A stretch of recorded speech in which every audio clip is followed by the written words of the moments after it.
உடல் தூய்மையை விட மன தூய்மையே சிறந்தது. தன்னை உணர்வதே உண்மையான வெற்றி. மரம் தனக்காக, ஆறு தனக்காக ஓடுவதில்லை.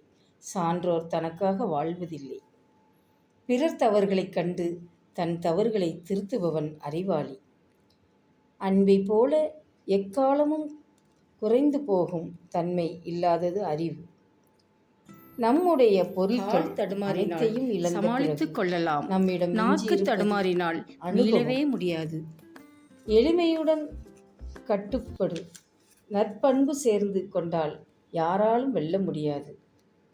மனிதனாக பிறந்து வாழ்ந்து மறைந்த பிறகு உனக்கென்ன அழியாத அறிகுறி? எதையாவது விட்டு செல். பேச்சு அதிகமாகும் போது நீங்கள் மற்றவர்களால் ஒதுக்கப்படுபவர்கள் மாறுகிறீர்கள் என்பதை புரிந்து கொள்ளுங்கள்.